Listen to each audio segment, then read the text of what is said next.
सदस्यांनी त्यांचं जोरदार टाळ्यांच्या गजरात स्वागत करायचं आहे. सुस्वागतम.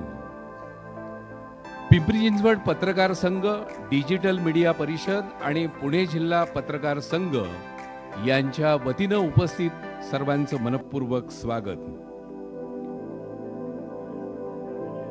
महासाधू मोरया गोसावींच्या वास्तव्यानं पावन पुनीत झालेली आणि औद्योगिकरणामुळे विकसित झालेली पिंपरी चिंचवड नगरी अवघ्या काही दशकातच या नगरीचं महानगरीत समृद्ध नगरीत रूपांतर झालं आणि या अशा देहू आळंदीचं दिव्य सानिध्य लाभलेल्या पिंपरी चिंचवड परिसरामध्ये ही 43वी राष्ट्रीय परिषद, राष्ट्रीय अधिवेशन संपन्न होतोय.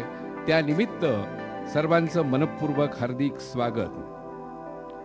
महाराष्ट्रातील पत्रकारांची सर्वात जुनी संस्था म्हणून मराठी पत्रकार परिषद सर्वांना परिचित आहे. 1939 मध्ये स्थापन झालेली आणि नुसती परंपरा लक्षात आली तर या संस्थेचं महत्त्व आपल्याला लक्षात येईल.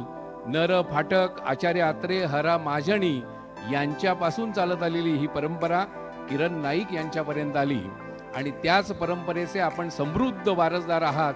म्हणून या अधिवेशनाला आपण उपस्थित आहात. त्याबद्दल संयोजकांच्या वतीनं आणि मराठी पत्रकार परिषदेच्या वतीनं आपल्या सर्वांचं मनपूर्वक हार्दिक स्वागत. आजच्या या कार्यक्रमाच्या निमित्ताने सन्माननीय मान्यवरांच्या उपस्थितीनंतर औपचारिक स्वरूपातलं उद्घाटन आणि दीप प्रज्वलन संपन्न होईल. पण त्यापूर्वी या परिषदेच्या निमित्ताने प्रारंभी मी विनंती करणार आहे की स्वागतपर मनोगत व्यक्त करण्यासाठी म्हणून आजच्या या संयोजन समितीमध्ये ज्यांचं महत्त्वाचं स्थान आहे आणि पिंपरी चिंचवड पत्रकार संघाचे माजी अध्यक्ष असलेले आणि ज्यांच्या नेतृत्वाखाली 2015ची परिषद किंवा अधिवेशन उत्तम पद्धतीनं संपन्न झालेलं आपण अनुभवलेलं आहे असे पत्रकार बाळासाहेब ढसाळ यांना मी विनंती करतो की त्यांनी स्वागतपर मनोगत व्यक्त करावं. अखिल भारतीय मराठी पत्रकार परिषदेच्या 43व्या राष्ट्रीय अधिवेशनानिमित्त येथे आपण जमलेलो आहोत. अत्यंत मोजक्या आणि समर्पक शब्दांमध्ये व्यक्त झालेल्या या सर्वांच्या स्वागतपूर्ण अशा उल्लेखाच्या मनोगतानंतर यानंतर आजच्या कार्यक्रमाच्या निमित्तानं मराठी पत्रकार परिषदेचे विश्वस्त ज्येष्ठ पत्रकार किरणजी नाईक यांना मी विनंती करणार आहे की त्यांनी प्रास्ताविकपर मनोगत व्यक्त करावं. मराठी पत्रकार परिषदेच्या द्वैवार्षिक 43व्या अधिवेशनासाठी पिंपरी चिंचवड येथे उपस्थित असलेले व्यासपीठावरील केंद्रीय सामाजिक न्याय मंत्री रामदासजी आठवले साहेब, परिषदेचे मुख्य विश्वस्त देशमुख साहेब, पिंपरी चिंचवड महानगरपालिकेचे आयुक्त शेखर सिंह साहेब, सन्माननीय व्यासपीठ, उपस्थित पत्रकार बांधवांनो, भगिनींनो, मराठी पत्रकार परिषद ही मराठी पत्रकारांच्या न्याय हक्कासाठी लढणारी ही महाराष्ट्रातली पहिली संघटना आहे. 1939 साली अवी टिळकांनी, आचार्य अत्रे साहेबांनी, यकरू खाडिलकर साहेबांनी ही स्थापन केलेली, मुंबईमध्ये स्थापन केलेली ही पहिली संघटना. त्या काळातील पत्रकारिता, त्या पत्रकारांना प्रबोधन व्हावं, सामाजिक बांधिलकीतून पत्रकारिता करावी यासाठी ह्या पत्रकार संघटनेचा उदय झाला. 1939 नंतर गेले 83 वर्ष या पत्रकार संघटनेचं काम संपूर्ण महाराष्ट्रभर नव्हे तर राज्यभरात आज त्याचे सभासद आहेत. दिल्लीमध्ये शाखा आहे, गोव्यात आहे, कर्नाटकात आहे, बेळगाव, कारवार, निपाणी या परिसरामध्ये आहे. बाळासाहेब ढसाळ यांच्या हस्ते या ठिकाणी सन्मान करण्यात येतोय आणि हा आगळा वेगळा सन्मान आहे. सातारी कंदी पेढ्यांचा हार आहे आणि कंदी पेढ्यांचा हार घालून तुमचं आमचं नातं तितकंच गोड आहे हे व्यक्त करण्याचा प्रयत्न या निमित्तानं करण्यात येतोय.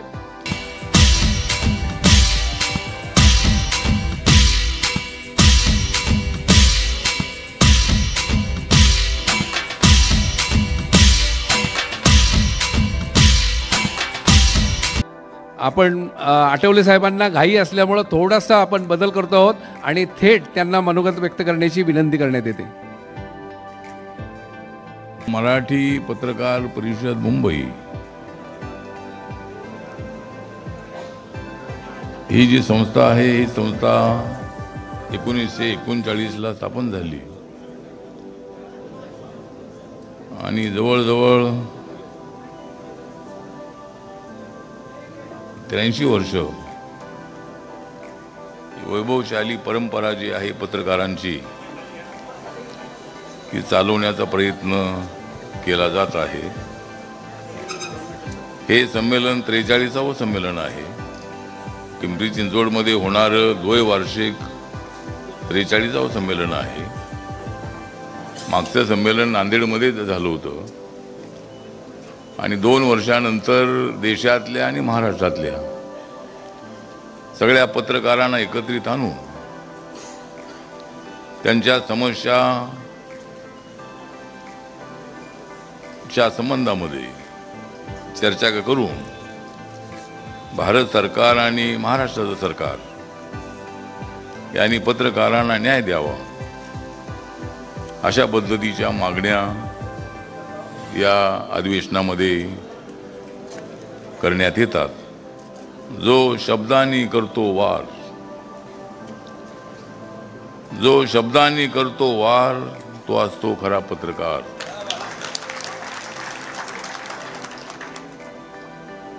ज्याच्या बातमीला असते धार, ज्याच्या बातमीला असते धार तो असतो लोकप्रिय पत्रकार. जो कधीच मानत नाही हार, जो कधीच मानत नाही हार तोच असतो खंबीर पत्रकार. मी इथे आलो आहे तुम्हाला शुभेच्छा देण्यासाठी. मी इथे आलो आहे तुम्हाला शुभेच्छा देण्यासाठी, कारण पत्रकारिता सुद्धा आहे माझ्या गाठी. म्हणूनच मी राहणार आहे नेहमीच तुमच्या पाठी. कोविडच्या काळामध्ये जवळजवळ 156 पत्रकारांचा मृत्यू झाला. त्यांना मला वाटतं 50 लाखांची मदत काही त्यांना मिळाली की नाही? आता त्यांना मदत मिळाली पाहिजे. म्हणजे पत्रकारांना पण त्यांनी जाहीर केलं होतं ना पत्रकारांसाठी. नाही आता त्याची अंमलबजावणी आहे ती अंमलबजावणी झाली नाही. जे कर्मचारी होते, म्युन्सिपाल्टीचे कर्मचारी होते, पोलीस अधिकारी होते, यांनी कोविडच्या काळामध्ये डॉक्टर्स होते, त्यांचा मृत्यू झाला की 50 लाख रुपये देण्याच्या संबंधातली घोषणा सरकारने केली होती.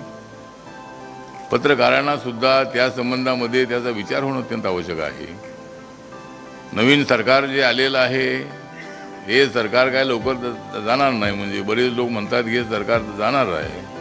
जाणार असतं तर ते सरकार आलं असतं कशाला? हे सरकार जाण्यासाठी आलं नाही. हे सरकार अजूनही 10-15 वर्ष 20 वर्ष काम करण्यासाठी सरकार आलेलं आहे. त्यामुळं हे सरकार काय तर जाणार नाही आहे. त्यामुळं या सरकारकडून आपल्याला अपेक्षा आहे. माननीय एकनाथ शिंदेजी आणि देवेंद्र फडणवीस हे दोघेजण एक्सपर्ट आहेत.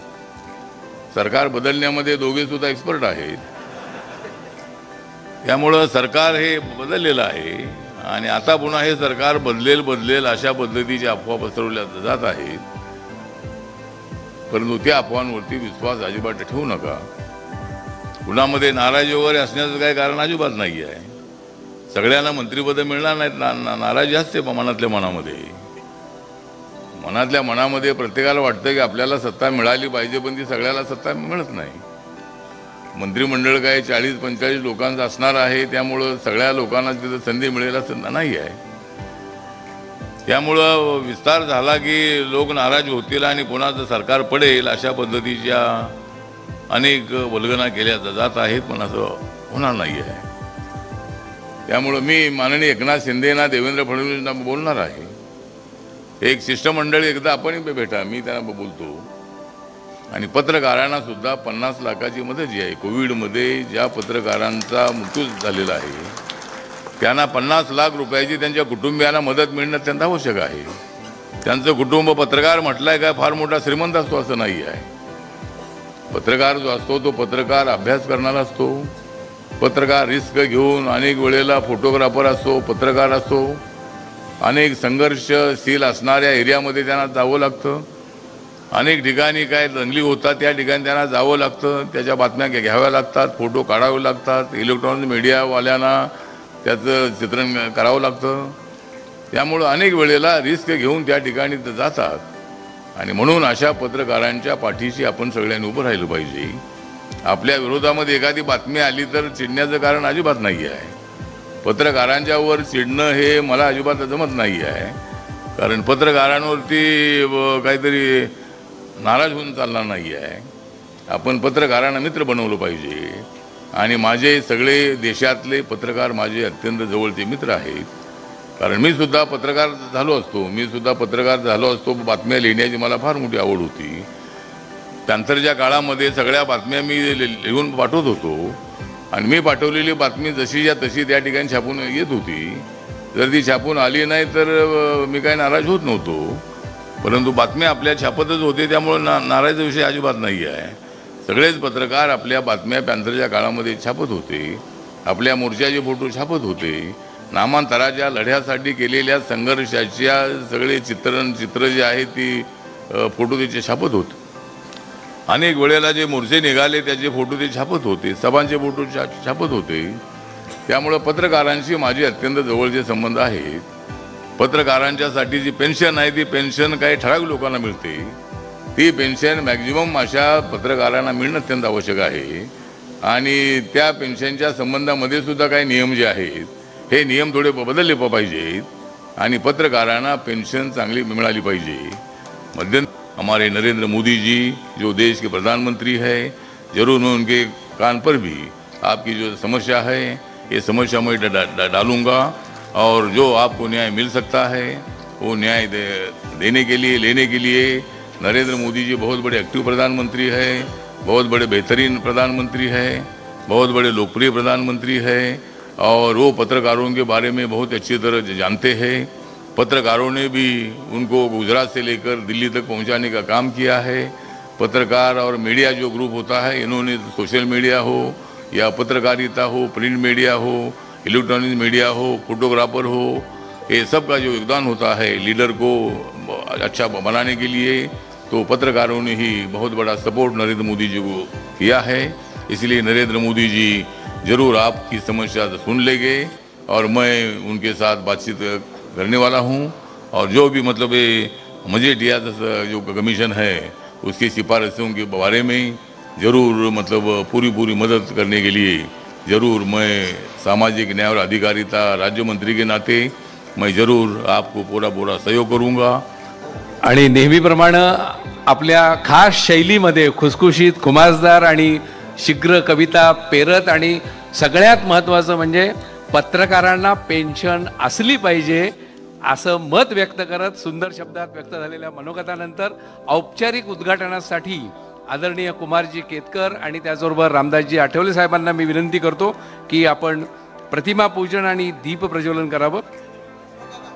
मराठीतील आद्य पत्रकार बाळशास्त्री जांभेकर आणि पिंपरी चिंचवडचे आद्य पत्रकार भावी कांबळे यांच्या प्रतिमांना अभिवादन आणि दीप प्रज्वलन संपन्न होत आहे मान्यवरांच्या हस्ते.